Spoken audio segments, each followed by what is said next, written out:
Olá pessoal, tudo bem? Hoje nós vamos falar sobre divisão. De um modo geral, o que significa falar sobre divisão? As operações, no sentido dos algoritmos convencionais, elas são desenvolvidas gradativamente ao longo dos anos.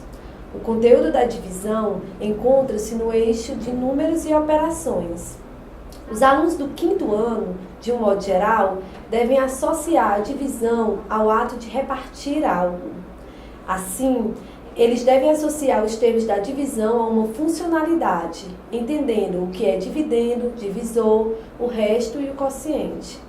Após a concretização das terminologias, os alunos devem ater-se aos fenômenos de que a divisão é uma operação inversa da multiplicação.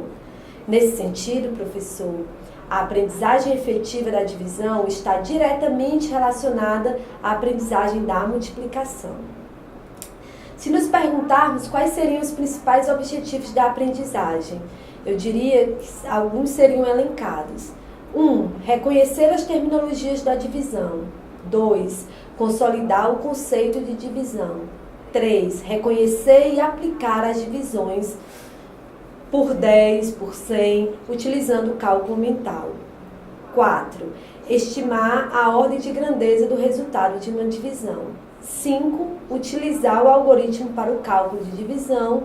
E, por fim, resolver situações problemas que estejam relacionadas à divisão. Se nos questionado ainda quais seriam as principais dificuldades dos alunos para trabalhar a divisão, eu diria a vocês que a consolidação do conceito da divisão é algo um pouco difícil para os alunos.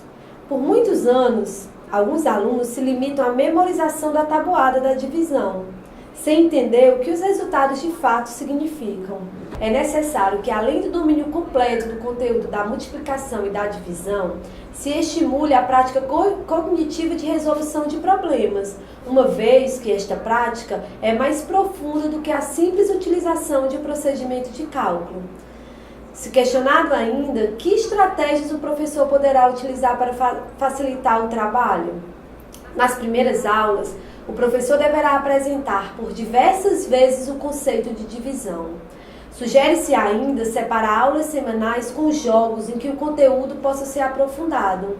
Nesse sentido, professor, você poderá usar um jogo de memória com a divisão, um dominó cujo encaixe de peças se dê por complementos de divisão, o jogo do Resta 1, entre outros jogos. Deve-se ainda abordar as formas de divisão exata e não exata.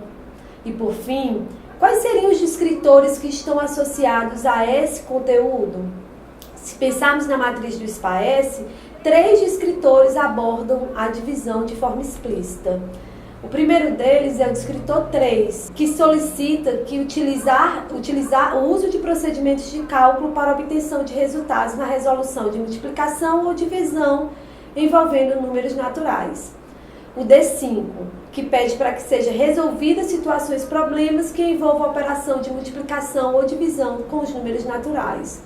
E o D6, em que solicita que se resolva situação problemas que envolvam mais de uma operação dos números naturais. Vale ainda fazer uma consideração de diferença entre o D3 e o D5, professor. Muitas vezes a gente acha que os dois descritores estão dentro do mesmo campo cognitivo, mas não estão. No D3, o aluno tem apenas que ser capaz de utilizar o procedimento de cálculo. Então, seria, por exemplo, ele efetuar uma divisão de 20 por 5. O D5, ele solicita mais. Ele pede que o aluno seja capaz de resolver uma situação, problema que envolva a divisão. Então, além do uso do algoritmo, ele agora vai ter que operar mentalmente diante da resolução de problema. Espero que tenha ajudado a vocês. Até o próximo encontro.